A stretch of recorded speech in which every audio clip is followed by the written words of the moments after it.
Assalamualaikum warahmatullahi wabarakatuh. Untuk anak-anakku kelas 8 SMP Negeri 1 Kandat, ketemu lagi dalam kegiatan kita yaitu belajar dari rumah secara daring.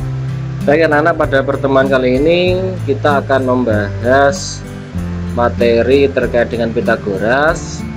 Kita lanjutkan pada sebab menentukan jenis segitiga. Jenis segitiga ini kan macam-macam sebenarnya, tapi kita fokus kepada jenis segitiga berdasarkan sudut, tetapi yang diketahui bukan sudutnya, yang diketahui adalah panjang ketiga sisinya. Kalau kalian ingat pada Pitagoras itu kan selalu diketahui ketiga sisinya, kemudian kita bisa menyimpulkan bahwa segitiga yang terbentuk pasti segitiga siku-siku. Kenapa? Selalu mempunyai sudut 90 derajat. Nah, apakah setiap tiga pasang sisi ketika dihubungkan itu selalu membentuk sudut 90 derajat? Jawabannya pasti tidak. Sekarang kita coba melihat pada halaman 36.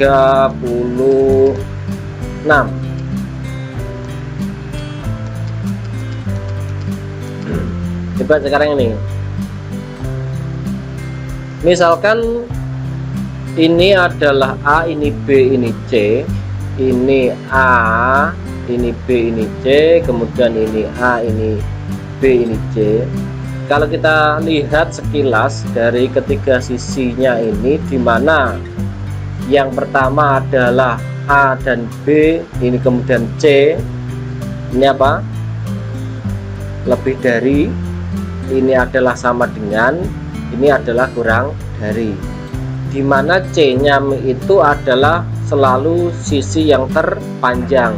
Kalau Pitagoras kan seperti ini, kalau dia sama dengan maka dia Pitagoras. Artinya apa? Sudut di sini pasti 90 derajat.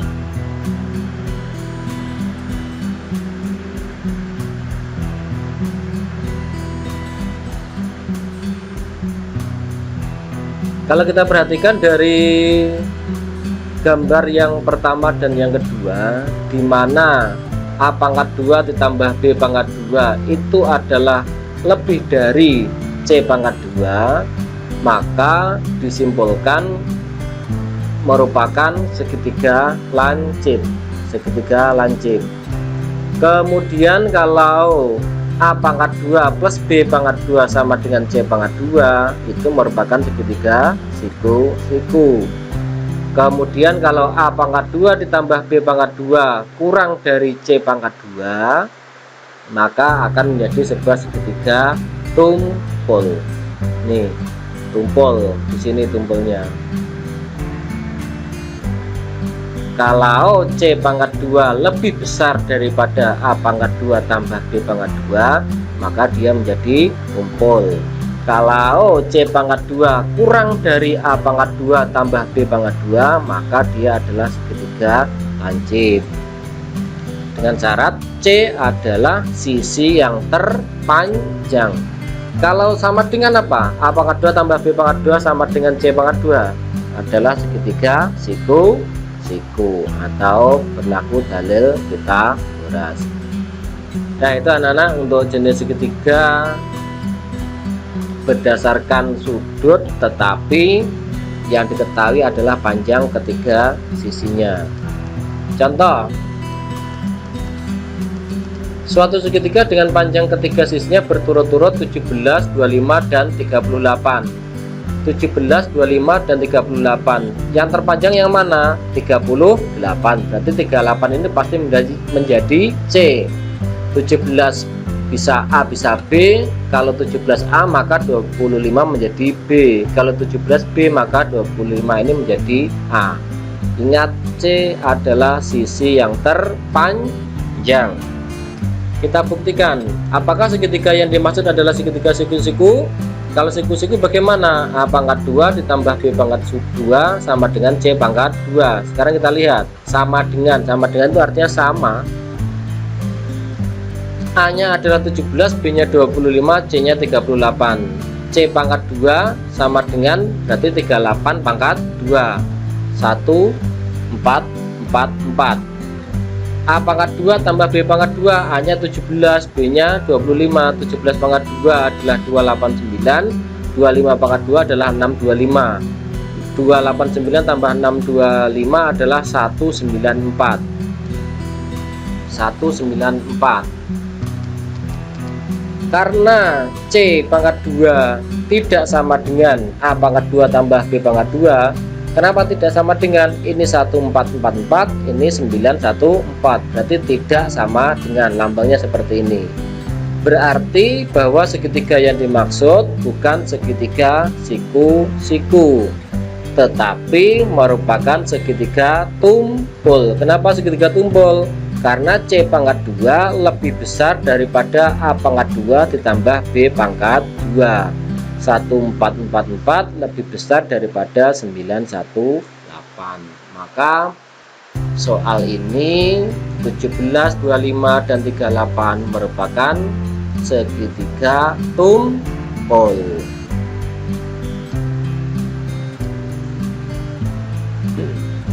Saya kira itu anak-anak cukup mudah untuk menentukan jenis segitiga. Kemudian kita lanjut untuk menemukan dan memeriksa triple Pythagoras. Triple Pythagoras itu apa? 3 bilangan asli yang memenuhi persyaratan pada teorema Pythagoras itu dinamakan triple Pythagoras. Contohnya kemarin kalau nggak salah kalian sudah menghitung 345. 345 itu berarti sisi yang terpanjang adalah 5. 3 pangkat 2 adalah 9, ditambah 4 pangkat 2 16, 9 tambah 16 25, 5 pangkat 2 juga 25. Maka itu merupakan triple Pythagoras.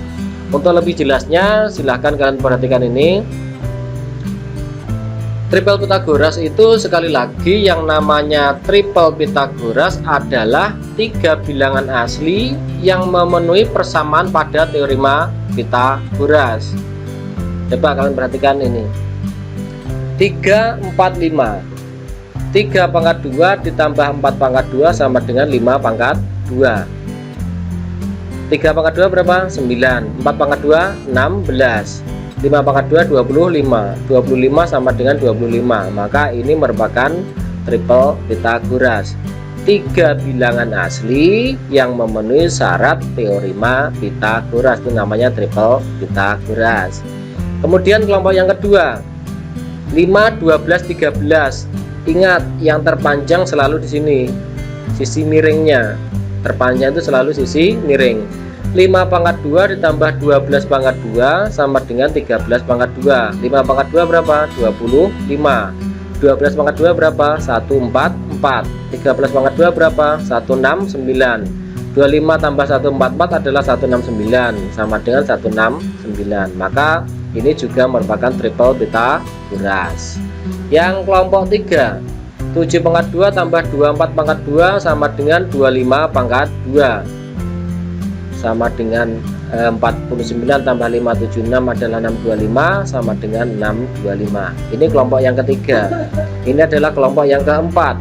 8, 15, 17. 8, 15, 17. 64 tambah 225 sama dengan 289. Nah, sebenarnya untuk mencari triple Pythagoras kalian cukup menghafalkan 4 ini saja. Kalian hafalkan 4 ini 1 2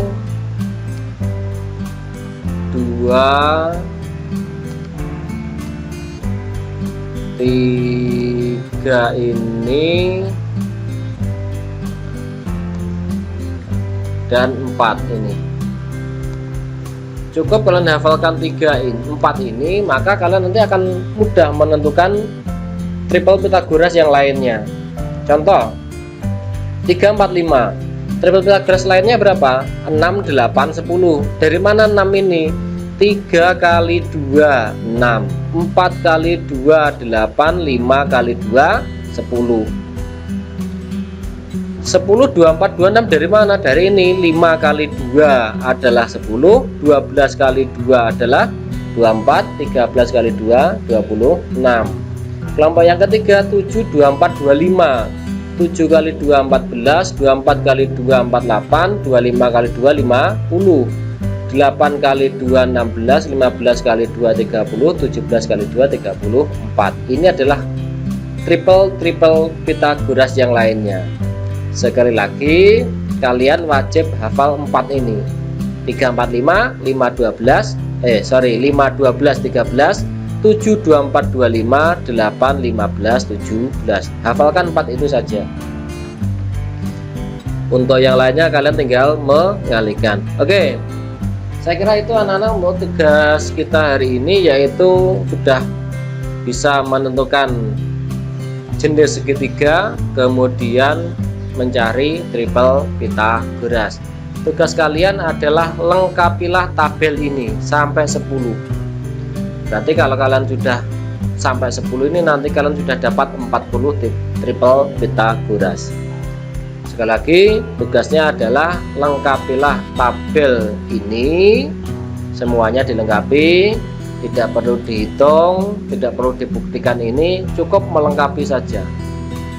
Jangan lupa dikerjakan di lembar aktivitas siswa. Kemudian kalian mintakan tanda tangan kepada orang tua kalian. Setelah itu disimpan. Sekali lagi disimpan, dan nanti harus dikumpulkan saat kalian ada jadwal ke sekolah. Saya kira itu, kurang lebihnya mohon maaf. Kalau nanti ada persoalan silahkan japri ke Pak Sam. Pak Sam akhiri, assalamualaikum warahmatullahi wabarakatuh.